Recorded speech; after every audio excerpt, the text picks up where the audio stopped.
Kalau kontrak belajar ini biasanya dilakukan di awal pertemuan secara tatap muka, nah sekarang terpaksa di tengah pandemi-pandemi seperti ini, terutama pandemi corona ini, kita harus melakukannya secara virtual yang kita lakukan saat ini melalui berbagai media seperti Zoom Meeting atau nanti bisa Google Meet. Nah, tujuannya apa? Tujuannya biar kita bisa terarah untuk pembelajarannya dan teman-teman semua tetap dalam suasana pembelajaran meskipun dalam pandemi seperti ini. Ketika nanti teman-teman semuanya sudah masuk dan bisa belajar di era new normal, teman-teman semuanya di sini akan paham bahwa setelah yang dipelajari kemarin itu akan mendapatkan sesuatu. Seperti itu ya teman-teman, dimengerti ya. Kemudian saya apresiasi sekali kepada teman-teman yang sudah hadir.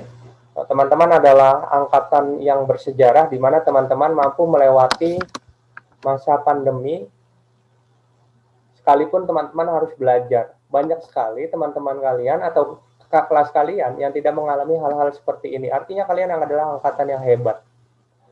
Tetap mengikuti pembelajaran di tengah keterbatasan pertemuan, namun teman-teman tetap semangat.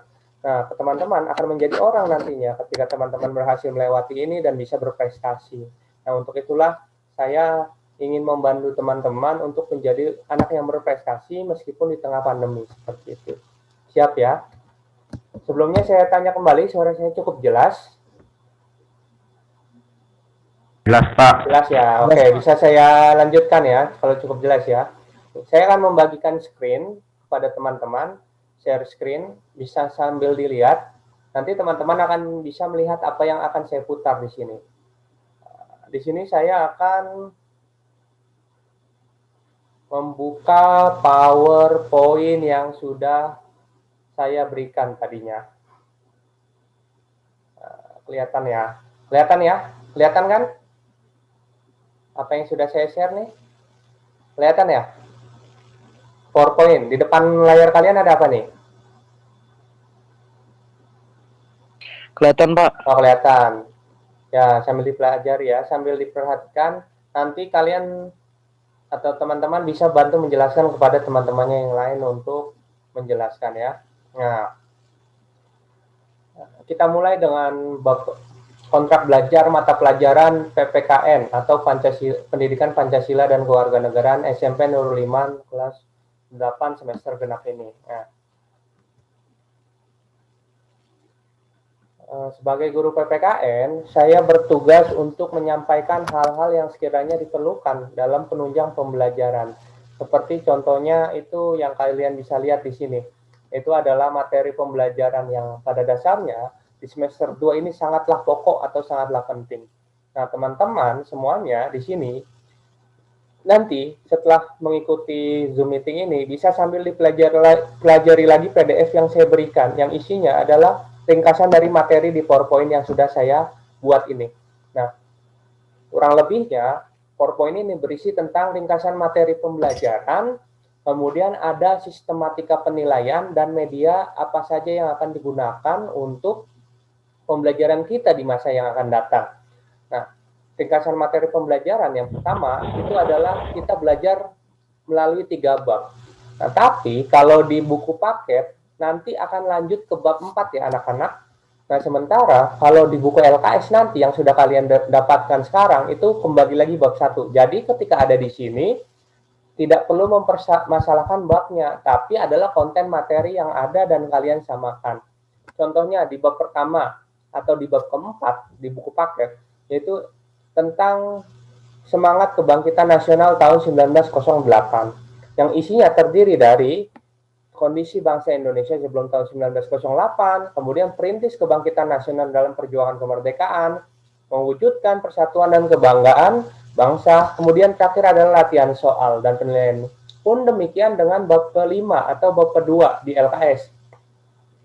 Kita akan memiliki tema Sumpah Pemuda dalam Bingkai Bhinneka Tunggal Ika. Nah, artinya kalau secara singkatnya kita akan mempelajari satu bab itu selama 1 bulan yang nantinya sistemnya akan saya beritahukan kepada teman-teman semuanya. Nah, untuk bab pertama ini kalau kalian bisa melihat kursor saya, nah ini bab pertama ini itu akan kita pelajari selama bulan Januari singkatnya ya. Jadi minggu pertama nanti kita akan belajar apa, kedua apa, ketiga apa, dan medianya pun berbeda. Kalau kalian merasa Zoom meeting ini adalah hal yang cukup sulit untuk setiap minggu, saya akan ganti dan ubah metodenya sesuai dengan kebutuhan dan kemampuan dari teman-teman. Nah, di bab kedua ini atau di bab kelima, kita akan belajar di bulan Februari. Jadi selama 1 bulan kita pelajari 1 bab. Nah, jadi secara hitung-hitungan kalendernya, ini bulan Januari, ini bulan Februari. Nah, kemudian di bab berikutnya, aduh agak lemot ya. Dulu ya, bersabar ya. Nah, ini.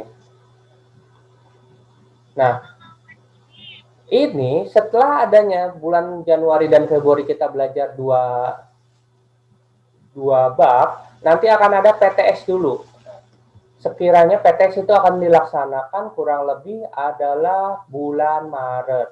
Nah, setelah bulan Maret kita kembali lagi belajar untuk bab ketiga atau bab 6 atau lebih enaknya kita bilang bab terakhir di semester genap ini, yaitu adalah tentang memperkuat komitmen kebangsaan yang kita akan pelajari selama kurang lebih bulan Maret sampai bulan April. Karena kemungkinan besar kan April itu kita sudah memasuki awal puasa di pertengahan bulan. Jadi kurang lebih setelah UTS kita langsung ngejar bab ke-6 ini selama 1 bulan antara pertengahan atau akhir Maret sampai awal atau pertengahan April. Jadi ketika nanti kalian puasa, kalian sudah tidak perlu membaca atau mempelajari bab-bab secara seksama, hanya fokus untuk pelatihan kegiatan atau ujian latihan seperti yang kita pelajari dan kita laksanakan di semester 1. Nah, barulah habis itu kemungkinan besar setelah lebaran atau mungkin pas puasa kalian berdoa saja semoga nanti pas puasa bukan pas puasa ya, pas lebaran, habis lebaran baru ujian akhir sekolah, jangan pas puasa ya, karena kan sedikit bagi kalian sedikit agak sulit ya ketika harus menahan lapar namun harus berpikir keras. Nah, usaha nanti bisa ditanyalah sama kurikulumnya gimana. Nah, itu akan dia laksanakan penilaian akhir semester seperti itu ya. Nah, inilah yang ingin saya jelaskan seyogyanya. Teman-teman masih mendengarkan saya kan ya? Masih ya? Halo? Bisa saya lanjutkan? Nah, selama bulan Januari sampai bulan Juni 2021, kita akan menggunakan metode metode pembelajaran ini selama 1 bulan. Kalau tidak salah, setiap bulan itu terdiri dari 4 atau 5 minggu. Kadang 4 minggu setiap bulan atau kadang ada yang 5 minggu. Tapi kecenderungan ini tidak akan berubah 4 atau 5 minggu. Untuk itu, saya menerapkan metode untuk media pembelajaran di bulan Januari sampai Juni 2021 di tahun ajaran semester genap ini, di mana adalah minggu pertama kita akan menggunakan media yang sedang kita lakukan saat ini, yaitu adalah Zoom Meeting dan juga Google Meet. Nah, penjelasannya bisa kalian baca, guru dan peserta didik melaksanakan tatap muka secara virtual untuk membahas materi yang akan dipelajari atau dievaluasi. Nah, kita akan ketemu lagi seperti ini Zoom Meeting, yaitu di awal bulan depan, di mana nanti kita akan mengevaluasi materi pembelajaran di bab pertama dan sekaligus mempelajari materi pembelajaran di bab kedua. Mohon maaf. Jadi, kita akan mempelajari ini di bulan depan. Nah, untuk minggu depan atau minggu kedua, kita akan menggunakan media Google Classroom. Nah, Google Classroom itu apa? Yaitu di mana peserta didik meminta mengakses media Google Classroom guna keperluan pendalaman materi dan penugasan baik tertulis maupun proyek yang diberikan oleh guru dan dikerjakan secara mandiri. Kalian, saya tanya di sini sudah mendapatkan akun ya, sudah mendapatkan password dan ataupun akun ataupun kode classroom masing-masing kelas kan? Sudah belum? Sudah, Pak. Sudah ya. Nah, silakan bergabung dari hari ini Sehingga nanti minggu depan ketika ada tugas PPKN di Google Classroom, kalian bisa mengerjakan. Untuk penugasannya bisa berkaitan dengan materi yang sekarang atau materi yang akan datang. Atau saya nanti lebih mempermudah lah untuk hal yang itu. Kemudian di minggu ketiganya kita langsung latihan soal berdasarkan materi yang sudah kita bahas atau saya berikan di Google Classroom serta Zoom Meeting. Nah, untuk materi bab 1 ini nanti akan saya berikan PowerPoint-nya atau pembelajarannya itu di Google Classroom untuk kalian pelajari. Tidak hanya sebatas di Google Classroom, melainkan nanti kalian bisa belajar secara mandiri itu di buku paket dan juga di LKS. Sehingga ketika nanti kalian menjawab pertanyaan di kuisis, kalian tidak blank. Nah, kan saya sudah mengadaptasikan hal demikian ya. Ketika kita kemarin di semester 1 fokus untuk mempelajari Google Classroom itu apa, kemudian kuisis itu apa. Nah, di latihan kuisis saya memberikan kesempatan kurang lebih 3 kali. Gunakan waktu dan kesempatan 3 kali tersebut secara maksimal untuk memperoleh penilaian yang baik. Kemudian minggu keempat dan kelima kita juga masih memberikan kuisis. Kalau yang di minggu ketiganya kita untuk penilaian harian, kalau minggu keempatnya kita untuk evaluasi pelaksanaan pembelajaran di bab yang dipelajari. Jadi nanti penilaian itu akan tetap dilakukan di minggu pertama, kedua, ketiga, keempat. Tapi penilaiannya dengan media yang tentunya pasti akan berbeda. Nah, ini sedikit penjelasan. Kalian bisa mempelajari sendiri lah ya. Nah, kalau kalian semuanya belum memahami secara utuh, kalian bisa melihat tutorial yang ada di YouTube yang sudah saya sertakan link deskripsinya di sini. Misalnya, ini kan masih ada yang belum bergabung nih di Zoom Meeting ya teman-teman ya. Nah, teman-teman bisa membantu teman-teman yang lain untuk mengajarkan nih gini loh caranya bikin akun di Zoom, gini loh caranya untuk gabung di Zoom Meeting gitu. Atau teman-teman bisa men-share ini. Tolong teman-teman dibantu teman-temannya yang lain.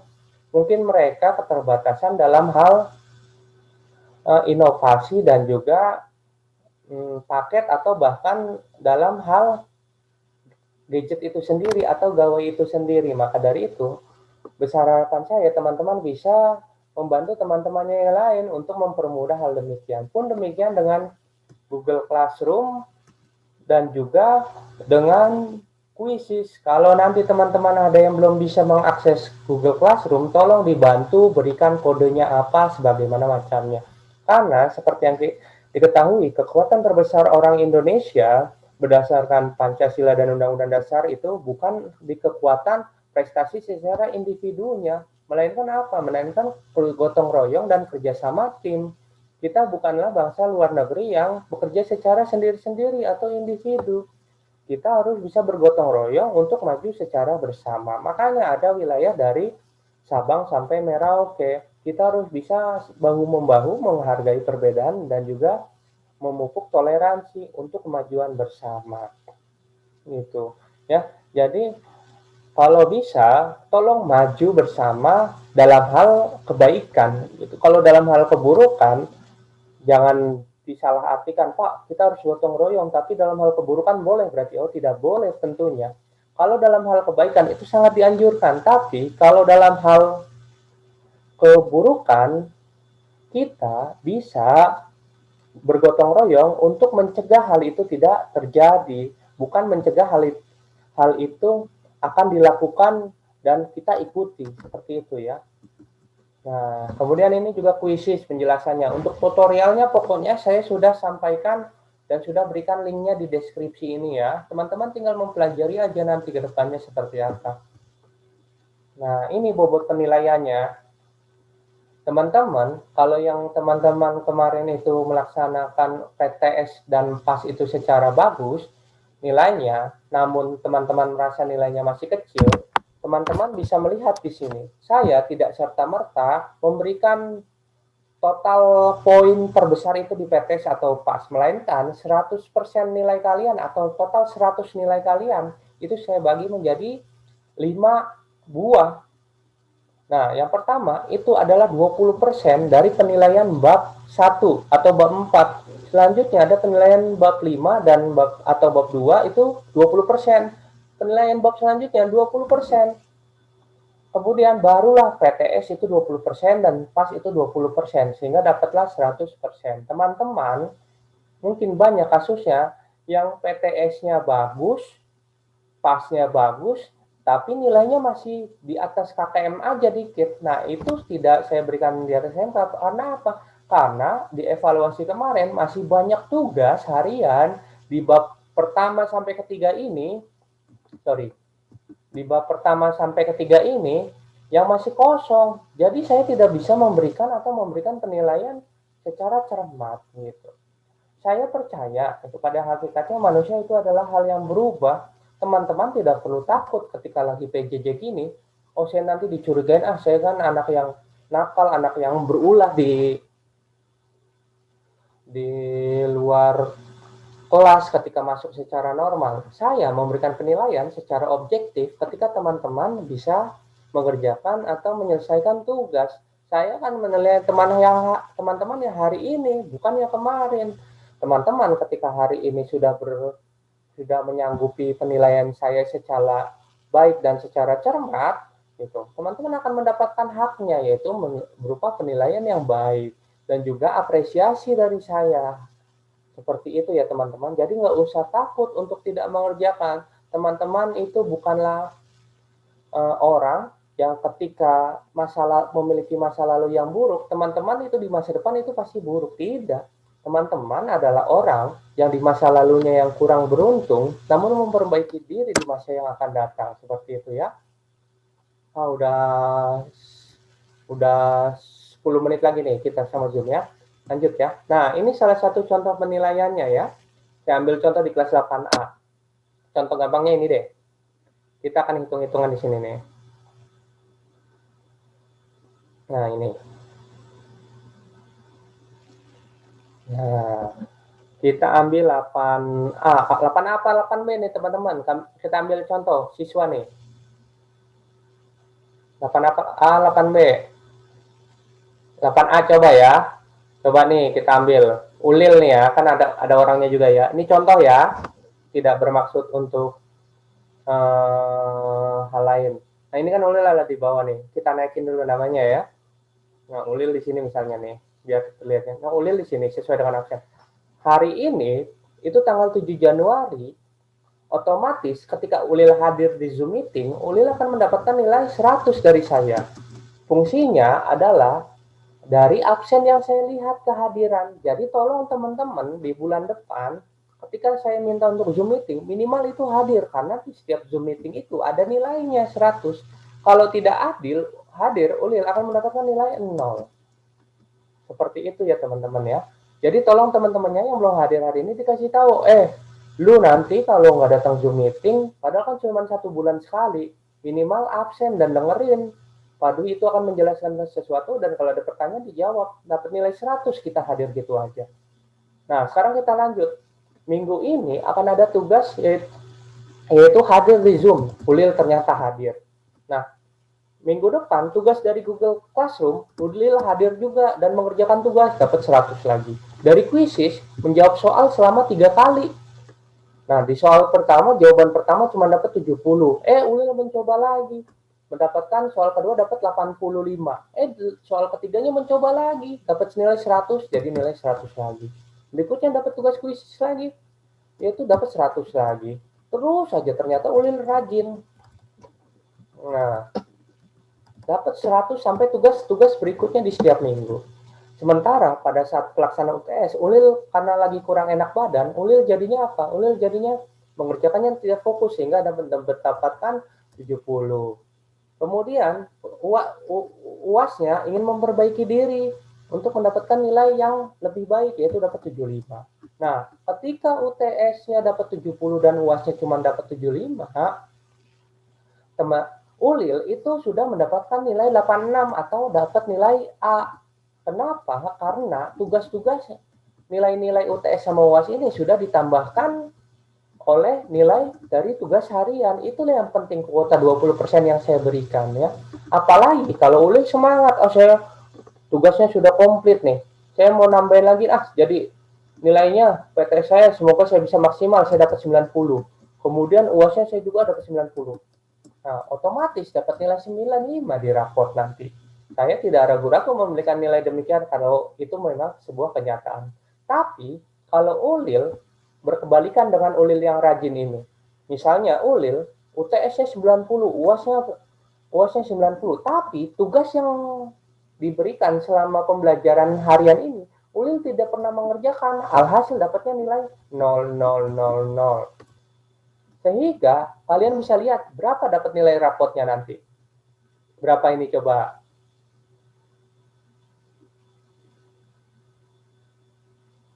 Dapat berapa ini? Ayo, dapat berapa? 4, Pak.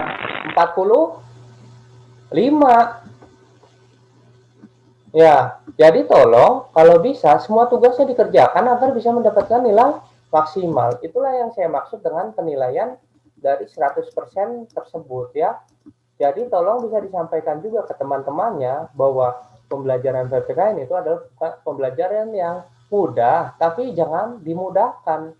Bukan untuk bermain-main, hal demikian ya. Tolong ya, kalian bisa memahami lah. Saya apresiasi yang sudah hadir hari ini. Saya kurang saya khawatir dengan teman-teman yang tidak hadir justru tidak memahami. Nah, jangan salahkan saya ketika nanti di akhir semester genap, teman-teman nilainya itu banyak yang merah atau bahkan kurang dari KKM atau dari harapan teman-teman. Karena ya balik lagi, itu semua kepada kesigapan dari teman-teman untuk menyelenggarakan kegiatan atau mengikuti kegiatan ini. Nah, ini contohnya hadir, tulis nama lengkap di Zoom meeting selesai. Sudah tulis nama lengkap, dapat di pertemuan nilai 100. Kemudian minggu depannya kalian soal penugasan di Google Classroom. Baca dulu petunjuknya apa nih. Oh, ternyata begini. Kemudian setelah dibaca petunjuknya kalian bisa paham, oh ternyata hanya mengupload tugas atau mengisi absen atau mengganti nama segala macam, ditulislah komentar segala macamnya, dapat lagi nilai 100. Selanjutnya di tugas kuisis. Nah, ini contohnya nih. Kalian kan dikasih 3 kesempatan nih. Ini kan cuman betulnya kan 28, 26. Gunakan kesempatan 3 kali tersebut untuk apa? Untuk mengerjakan secara maksimal. Jangan misalnya cuma 2 kali percobaan nilainya masih 26, kurang puas, coba lagi. Nah, di sistem kuisis ini akan memberikan penilaian yang tertinggi. Bukan, misalnya kalian gak usah takut, kalian misalnya percobaan kedua itu betulnya 28, sehingga dapat nilai 94. Sementara percobaan ketiga kalian cuma dapat 80. Nah, yang diambil itu nilai yang kedua itu. Jadi nggak usah khawatir ya, terus mencoba. Kemudian nih,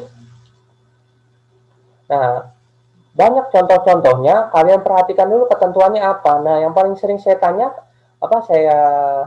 risaukan adalah itu adalah penulisan nama dan juga kelas.